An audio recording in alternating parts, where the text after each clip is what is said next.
Quiero brindarte un gran y amoroso y cariñoso saludo, primeramente porque estamos contentos de que estés participando con nosotros. Estamos invitando a ser parte de esta nueva serie temática en la cual lleva por título Una iglesia comprometida con el Evangelio y con las misiones. Bueno, quizás tú no conoces mucho a la Iglesia Bautista del Séptimo Día, tiene presencia en muchos países, eh, principalmente en Sudamérica se está abriendo hace no muchos años. Sí hay presencia bautista del séptimo día de manera potente en Brasil, pero por una barrera idiomática a lo mejor no se hizo un trabajo misionero más potente con el resto eh, de los hispanoparlantes que rodean al país, ¿cierto?, de Brasil. Pero estamos trabajando para que esto sí sea una realidad. Hoy día tenemos bautistas del séptimo día presentes en Perú, presentes en Argentina, en Chile, en Uruguay, eh, presencia en Bolivia, tenemos presencia en Colombia, Venezuela.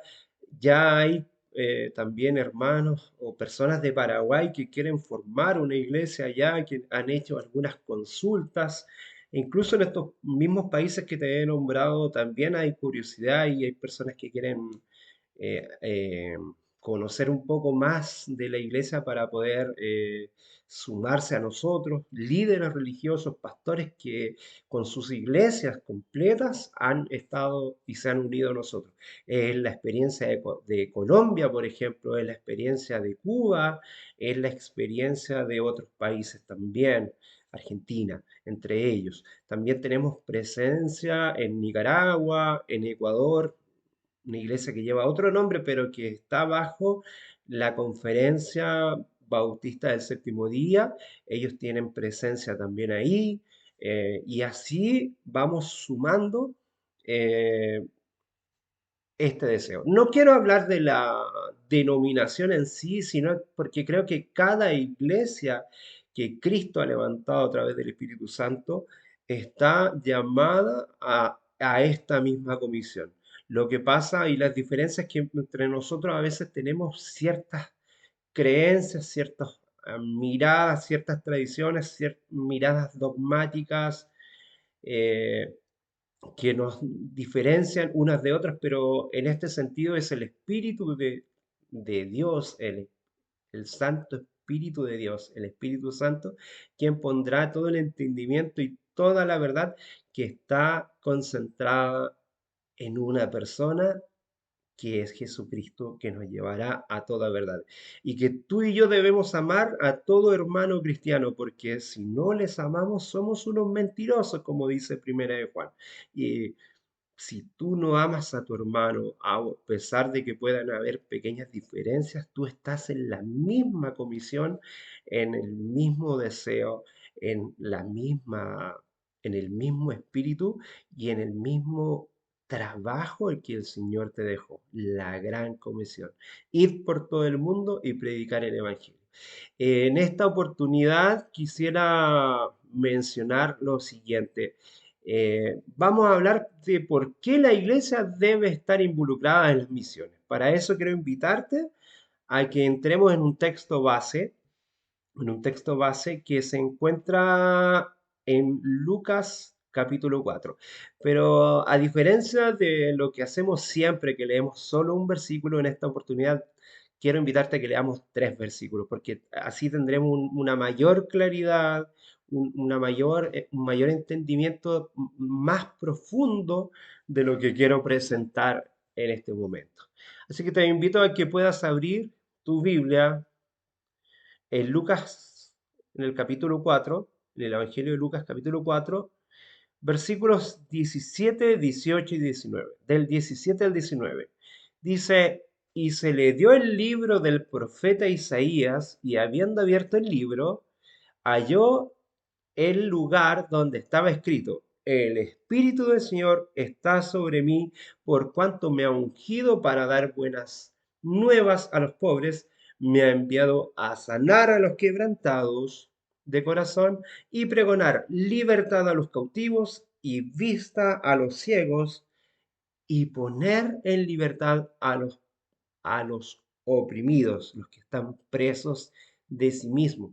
Y dice, a predicar el año agradable del Señor. Con estos versículos que Cristo mismo dijo, que quizá en tu Biblia los encontrarás con un color distinto porque es palabra de Jesús, es que te invito a que podamos buscar a través de una oración y que en esta reflexión cristiana, en esta meditación, en esta cápsula de meditación cristiana, podamos buscar y dejarnos guiar por el Espíritu del Señor para que podamos comprender la importancia y lo relevante de por qué la iglesia debe estar involucrada en las misiones. Querido Dios, te damos las gracias infinitas porque tú eres un Dios bueno y maravilloso y que nos has dado la oportunidad de presentar tu reino, Señor, a seres imperfectos, a seres falibles, a personas complejas, con altos y bajos, personas que con todo, Señor, tú has dado esa potestad, nos has dado esa comisión, nos has puesto en servicio para que otros te conozcan, Señor, para que otros experimenten. Así como lo hiciste con los discípulos, Señor, que tuvieron la experiencia de vivir y caminar junto a ti, otros que caminamos solamente por fe, estamos, Señor, gracias a ese trabajo y a esa comisión. Creemos en la comisión evangelizadora y en las misiones que tú quieres poner en cada una de las iglesias, Señor. Permítenos poder trabajar y conversar y reflexionar principalmente en este tema y poder volver a retomar esta misión y lo sagrado y lo importante que es que cada uno de nosotros, real sacerdocio, cada uno de nosotros, nación santa, pueda, Señor, asumir esta responsabilidad. Como bautistas del séptimo día, creemos en el sacerdocio de todos los creyentes, de todos y todas las creyentes, para que quede más claro aún, Señor. Todo esto lo agradecemos en los méritos de tu Hijo amado Jesús. Amén y amén. Bueno, el evangelista Lucas sitúa esta visita de Jesús al comienzo de su ministerio en ese sentido. Miren qué extraordinario lo que él presenta. Eh, Cuando él abrió el libro del profeta Isaías. Acabamos de terminar una serie temática relacionada con esto. Y él dice que se había cumplido, hoy se ha cumplido, lo dice el Señor Jesucristo. El maestro lee el texto de Isaías 60 eh, entre los versículos 1 y 2 y lo aplica hacia sí mismo cuando cierra la lectura y no sigue porque le llama la atención que no continúa la lectura con el tema de la ira del Señor, porque Él vino a entregar otra cosa, vino a entregar el año agradable, vino a mostrar el jubileo del Señor, eso es lo que vino a presentar. El evangelista Lucas sitúa en este sentido el comienzo del ministerio de Jesús, mientras que los demás evangelios sinópticos lo citan en un periodo posterior y no narran el discurso de Jesús en ese sentido. Y el Señor dice claramente, hoy se ha cumplido esta escritura delante de vosotros. Así lo plantea el versículo 21, si nosotros seguimos leyendo el texto. Te invito a eso. Lee completamente el capítulo 4 de Lucas para que entiendas plenamente y tengas claro el contexto, porque hay muchos elementos muy ricos que están ahí. Y así lo vas a poder comprender. Siempre la invitación es que tú, después de la reflexión o antes de la reflexión, puedas leer el texto completo para tener la panorámica completa, o sea, el contexto. Un texto leído fuera del contexto es solamente un pretexto. Entonces, por eso es que lo hacemos así. Al atribuirse a sí mismo esta unción, cuando él dice, porque me ha ungido en el verso 18, dice, el Espíritu del Señor está sobre mí por cuanto me ha ungido. Él se está reconociendo como el ungido. Se está revelando a sí mismo como el Mesías que las Escrituras prometían. Cuando Pedro dice, tú eres el Cristo, el Hijo del Dios viviente, en Mateo 16, verso 16, lo que de hecho estaba diciendo es tú eres el ungido, tú eres el Cristo, tú eres el Mesías. En el idioma griego significa ungido y en hebreo Mesías o Mesías, aquel que era esperado por Israel para llevar a la liberación delante de los judíos en la sinagoga en el templo de Israel, es lo que ellos pensaban. Pero este Mesías lo hace delante de un grupo de judíos en una ciudad no muy deseada, ni muy querida, ni muy apreciada, y en una sinagoga pequeña de la humilde Nazaret. Miren qué contradictorio cómo el Mesías se presenta y en qué lugar se presenta. Y o sea, no contradictorio con las escrituras, sino que con lo que ellos mal interpretaban de las escrituras. Y el Mesías había sido ungido por el Espíritu Santo para llevar las buenas nuevas de salvación a los pobres. Pero desde toda la vida de Jesús el Espíritu lo acompañó, pero recibió una porción mayor en el momento del bautismo, cuando se abren los cielos y el Espíritu en forma de paloma recae completamente en el Señor Jesús para iniciar su ministerio. Y él, como bien decíamos, venía a dar nuevas de salvación a los pobres, buenas noticias, ¿cierto? Proclamar la libertad de los cautivos, restaurar la vista a los ciegos, liberar a los oprimidos y proclamar el año agradable del Señor. Los pobres entonces simbolizaron no solo a Israel en su sufrimiento, Lucas 6:20 como lo presenta, sino que a todos los que no tienen medios y a los rechazados en general. Podrías leer Lucas capítulo 11, verso 41, o Lucas capítulo 12, verso 33, Lucas 14, verso 13.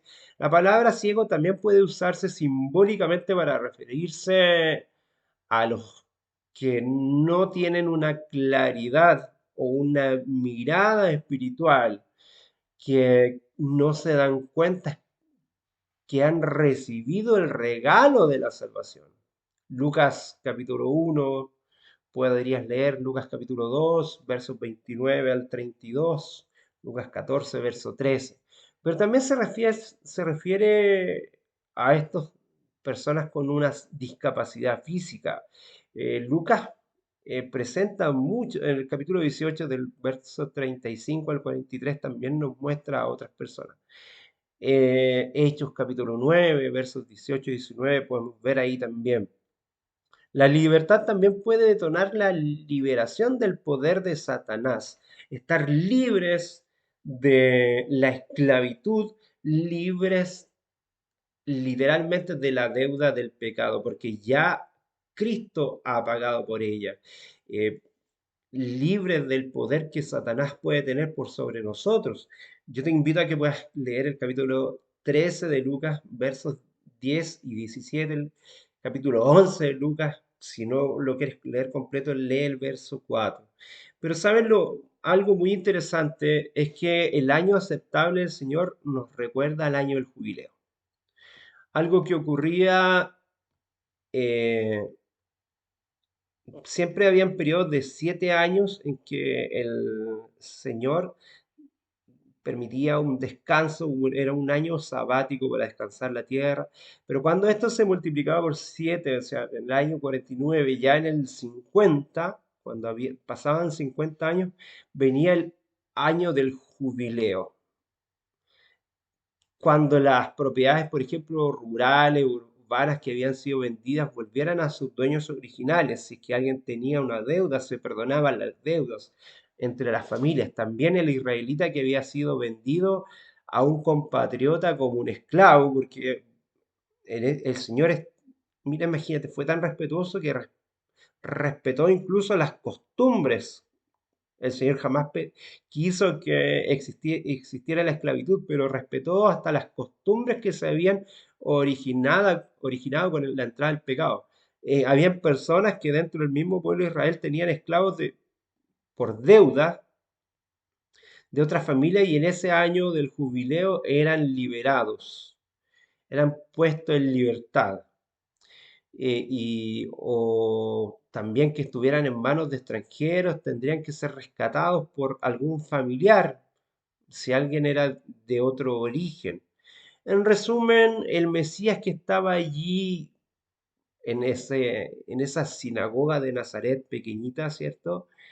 Está mencionando que él sería el rescate. Él es el rescate y la salvación de sus propios hermanos y sería una luz para el pueblo judío. Sin embargo, la Biblia dice claramente que Jesús vino para toda la humanidad, no solamente para este pueblo. Lucas 2, los versos 32 y 33, ya Isaías capítulo 49, versos 6, Hechos 13, y él sería la luz también a los gentiles. Lo vimos en Isaías, no puedes, e incluso hay un capítulo de la serie que tenemos atrás que tú puedes volver a ver cómo el Señor ya en el antiguo pacto tenía incluido a los gentiles. Bueno, el Señor dice a Abraham que iba a bendecir a todas las naciones a través de su linaje. O sea, desde ahí ya el Señor está poniendo a todos quienes serían hijos de Abraham de una manera espiritual. Quiero puntualizar en ciertos aspectos. Por ejemplo, ¿qué son las misiones?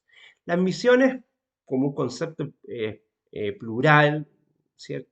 Son toda actividad realizada por personas enviadas por una iglesia que envía a misioneros, obviamente. Por ejemplo, que puedan llevar un misionero que trabaja con niños en la calle, que pueda trabajar en la ciudad, que está encargado de hacer una intervención para llevar el evangelio, para llegar a un pueblo no alcanzado. Antes de eso, el Señor, antes de eso, Él comisionó a través del Espíritu Santo a los discípulos. Dice, pero recibiréis poder.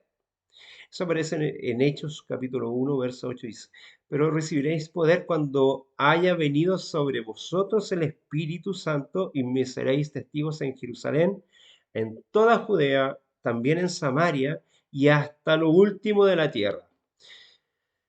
Dios le dijo a Abraham, aún cuando todavía no era Abraham, sino que era Abraham, que todas las naciones serían bendecidas en la tierra, en ti, todas las familias de la tierra. Génesis 12. Génesis 12, verso 3. Jesús comisionó a la iglesia ya desde Abraham en adelante para que todas las naciones, para que todas las familias de la tierra fuesen bendecidas. Lamentablemente, a veces la iglesia, que somos tú y yo, no el nombre de una denominación particular, no lo ha entendido o no lo comprende. Jesús comisionó a la iglesia para que recorriera la tierra cumpliendo la palabra de Dios acerca de la bendición que fue dada en Abraham primero. Dios tiene una misión, que es rescatar a los hombres. Él los rescató a través de la salvación por medio de la cruz, por medio de su entrega, por medio de habitar con nosotros, de ser el Emanuel esperado. Su objetivo es toda la tierra y tú y yo debemos ayudar en ese rescate. No porque las personas necesiten ser salvadas, las personas ya son salvas en Cristo Jesús, pero ellos no lo saben. Y eso es la buena noticia, que tú y yo podamos decirle a las personas que estén libres. ¿Libres de qué? De todas las ataduras del mal, que pueden vivir una vida en libertad en Cristo Jesús. Cuando miramos a Dios, miramos a Dios como el primer misionero. Y leemos en Génesis la historia de la caída del hombre y vemos que en esa secuencia Dios providencia entrega un regalo en rescate del ser humano que cayó en las garras de Satanás, que en ese sentido no sabía que era Satanás. Ellos vieron una serpiente alada que empezó a hablar. ¿Y qué es lo que dice? Él se dirige, no se dirige en castigo hacia la mujer, sino que se dirige hacia la serpiente, maldiciéndola para que ya se empiece a arrastrar, ¿cierto? Y dice, y pondré enemistad entre ti y la mujer y entre tu simiente y la simiente suya, la simiente de la mujer, Jesucristo, quien sería el Mesías. Esta te herirá en la cabeza y tú la herirás en el calcañar. Ese es el mensaje de Génesis 3:15 y Génesis 3:16, que es un mensaje del protoevangelio. Fue la primera referencia al Mesías, aunque ellos todavía no tenían esa claridad. Luego vemos que la maldad del hombre a través del paso del tiempo se vuelve insoportable, se vuelve muy compleja y ellos mismos se ven en este sentido, van autodestruyéndose. Él va en continuo hacia el mal. El hombre, el ser humano, eh, se ve en una situación y el Señor pone una posibilidad de rescate. ¿En quién? En la figura y en la persona de Noé. Noé, un varón justo que era perfecto en sus generaciones, con Dios caminó Noé, dice Génesis 6, verso 9, y su familia se salvaría. Todos fueron invitados. Noé predicó por mucho tiempo, por un largo periodo de tiempo, mientras construía el arca y dedicó su vida a la construcción de esta arca, de este lugar de refugio, para invitar a todas las personas de su época, de su generación, que entraran en ella. Pero lamentablemente muchos no quisieron entrar. Quizás muchos murieron con la esperanza de poder entrar y que se pudiera lograr esa misión. Eh, Justo el año del diluvio murió el hombre más longevo que ha pasado por la tierra, Matusalén. Seguramente, como estaba determinado el periodo de tiempo y Dios conoce los tiempos, si hubiese sido antes, Matusalén y muchos otros también estarían dentro del arca. Pero hay otros que se fueron desinflando en el tiempo, podríamos decir. Sin embargo, seguimos mirando la historia como el Señor siempre está rescatando, siempre su mensaje es de salvación, siempre su mirada tiene que ver con la salvación. Dios salva, Dios entrega, Dios da la oportunidad.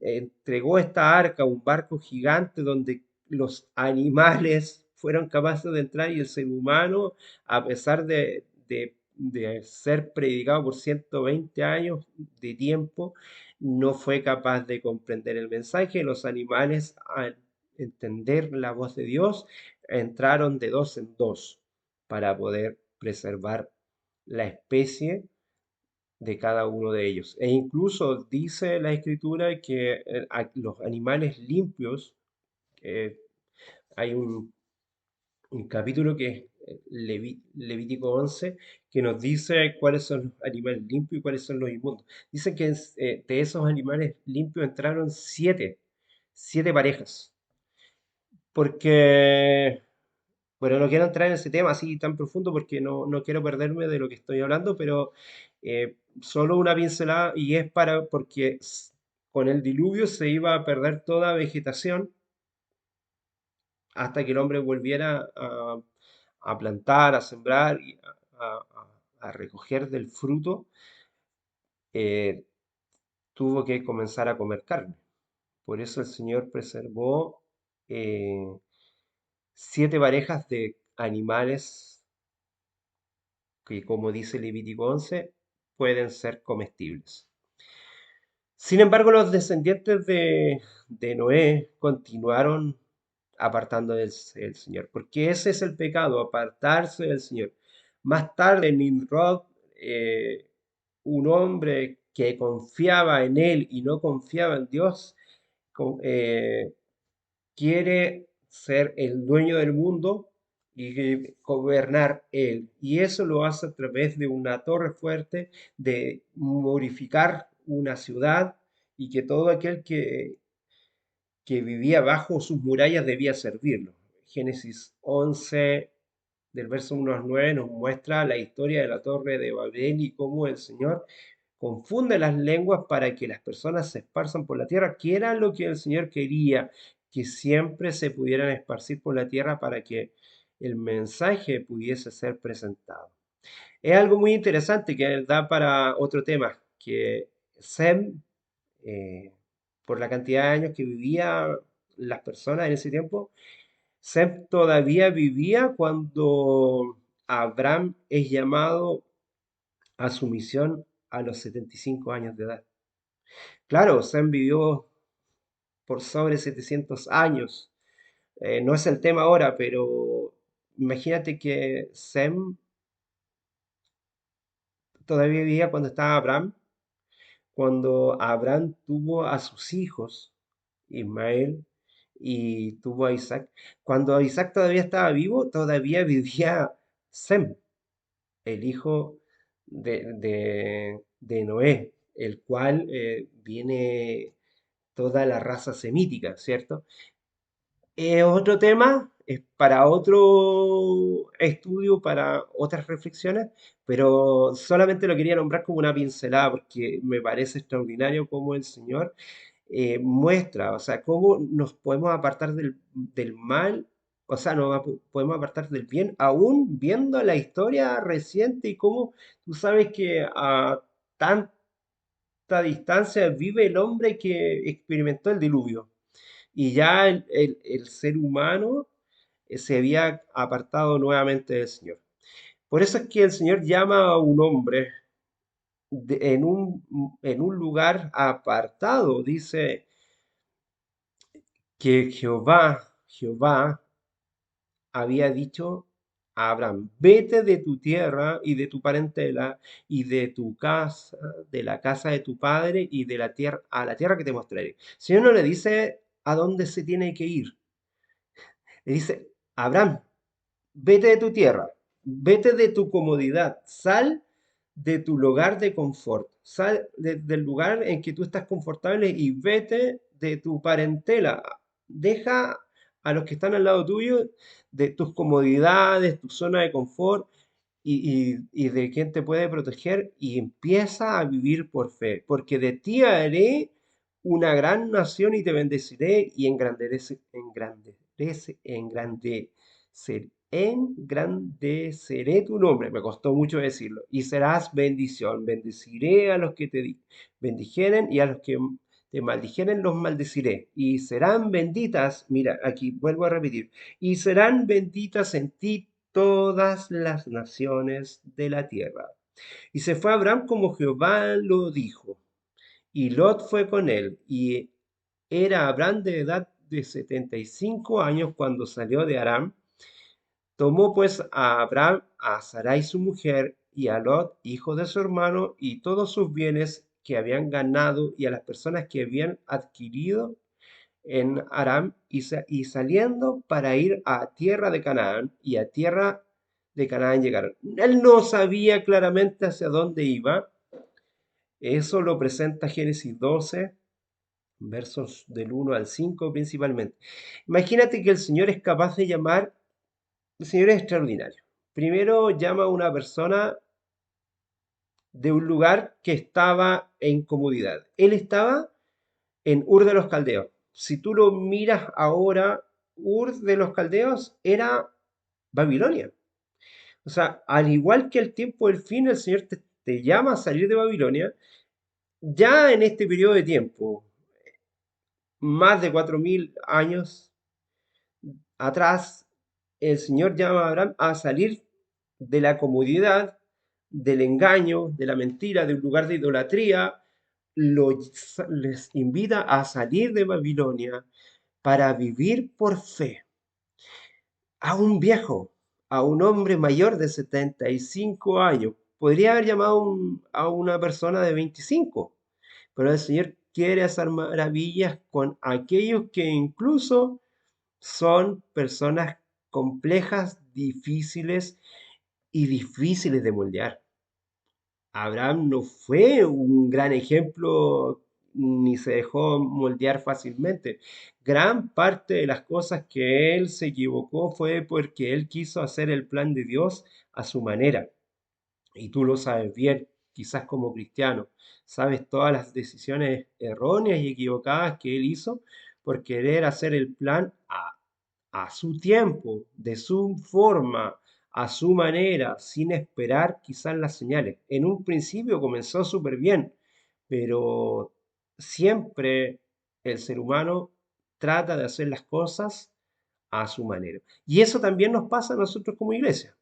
Es la primera vez que Dios habla explícitamente de una bendición para toda la humanidad en este sentido.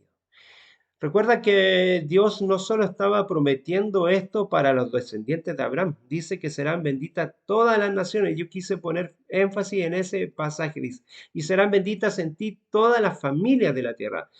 Quizás no está llamando a las naciones de la tierra, pero a las familias de la tierra y más profundo, porque hay familias que están compuestas con personas de distintas nacionalidades. De ahora en adelante veremos al Dios de Abraham actuando para cumplir esa promesa, porque Él lo promete, no porque Abraham lo puede hacer bajo sus propios méritos. Si es por sus propios méritos, cada uno de nosotros estaría perdido absolutamente, porque Abraham se equivocó mucho. Y eso tú lo puedes ver en la historia de Abraham. Dios más adelante le cambia su nombre de Abraham a Abraham, cuando tiene 99 años. Eso lo muestra el Génesis, el capítulo 17, versos 4 y 5. Moisés, después, poco antes de su muerte, saliendo también del mismo tema de esto, dice, aún amó a su pueblo. Todos los consagrados a él estaban en su mano, por tanto ellos siguieron en sus pasos recibiendo la dirección de ti, dice Deuteronomio 33:3. El Dios de Abraham no era exclusivo de los israelitas. Fueron rescatados de la esclavitud en Egipto para ser una luz para las naciones. Los pueblos de la región habían oído hablar del Dios de Israel. Imagínate, a Moisés, poco antes de su muerte, dice, aún amó a su pueblo.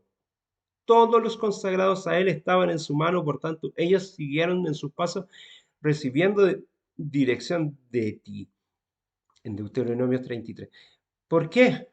Porque Moisés fue criado como un egipcio y fue vuelto a formarse en Madián con un pueblo supuestamente pagano, pero hay un sacerdote, Jetro, que conocía al Dios también de su pariente Abraham. Los madianitas, en Madián, el pueblo de Madián viene de uno de los hijos de Abraham, que tuvo en su vejez con una mujer. Él tuvo cuatro hijos más, además de Ismael y, ¿cierto? Aparte de, uy, se me fue una idea, pues estaba pensando en otra cosa, pero además de los hijos, también tenemos que Ismael, o sea, Abraham tiene un hijo con Cetura, ¿cierto? Y en este tiene a cuatro hijos con Cetura, y uno de ellos fue Madián, pariente de Isaac y de Ismael. También lo vemos ahí. Pero el Señor también bendice a todas las naciones. Raab, una mujer, una ramera de Jericó, habló a los espías enviados por José, porque hemos oído que Jehová hizo sacar las aguas del mar rojo. Así es porque esta mujer Rahab conocía de la historia de Israel y conocía al Dios de Israel, porque ella había escuchado cómo el Dios de Israel, Jehová, hizo secar las aguas del Mar Rojo delante de vosotros que salisteis de Egipto, y lo que habéis hecho a los dos reyes amorreos que estaban al otro lado del Jordán, a Sejot y a God, a los cuales habéis destruido. Ella conocía la historia porque Jehová vuestro Dios es Dios arriba en los cielos y abajo en la tierra. Eso le dijo Rahab, que ya creía en Dios. Ella ya creía en Dios. Ella ya era iglesia, a pesar de que todavía no estaba inserta en en el pueblo de Dios. Ella era iglesia. Josué 2 versos 10 y 11 lo dice. Ruth, también otra mujer que era moabita, no quería dejar a Noemí porque adoraba al mismo Dios de los cielos. Ruth respondió, no me ruegues que te deje y me aparte de ti. Se lo dice a, a su suegra Noemí. Porque a donde quiera que tú fueres, iré yo, y donde quiera que vivieres, viviré, porque tu pueblo será mi pueblo y tu Dios será mi Dios. Eso es lo que dice Ruth en el capítulo 1, verso 16. Y así vemos cómo el Señor a través de de toda la vida puso una preocupación constante con todos los pueblos. Imagínate que el pueblo de Dios tuvo 400 años, los hijos de Jacob estuvieron por 400 años mezclándose con distintos pueblos. Primeramente llegaron como hombres libres, seguramente sus nietos fueron casados con mujeres egipcias o de Nubia o mujeres etíopes o mujeres de otras nacionalidades que pueden haber sido las que estaban de naciones libres, que estaban cerca. E incluso los hijos de Jacob tomaron mujeres de Siquem, ¿cierto? Para extender su descendencia. Y así se fueron mezclando con otros. El Señor también en el profeta Jonás es enviado a predicar a los asirios, a los ninivitas, que era su capital. También Daniel le predica a Nabucodonosor, rey de Babilonia. Y así el Señor muestra la salvación. El Salmo 96 dice, proclamad entre las naciones la gloria, en todos los pueblos sus maravillas. Eh, de todo lugar, de todo el mundo conocido, iban las personas a ver el gran reinado del hijo de David, de Salomón. Iban personas de distintos lugares y muchos pueblos tomaron al Dios de los hebreos como su propio Dios. Ya se conoce la historia de la reina de Saba, por ejemplo. Y también en el Antiguo, o sea, en el Nuevo Testamento eso es mucho más claro. Vemos entonces que nuestro Dios, Él es el primer misionero, el cual quiere que todos los hombres sean salvos y vengan al conocimiento de la verdad. Nos dice Primera de Timoteo, capítulo 2 verso 4. Eh, Así es que quiero quedarme hasta acá para no extenderme mayormente porque es un tema largo de discutir. Vamos a hacer una segunda parte relacionada con este tema de por qué la iglesia debe estar preocupada, debe trabajar por las misiones. Y vamos a hacer una segunda parte de este mismo tema, ya mirando cuáles son los fundamentos para desarrollar las misiones. Que el Señor te bendiga grandemente, que el Espíritu del Señor pueda estar sobre ti y te llene de paz. Y como decimos en este canal, gracia y paz.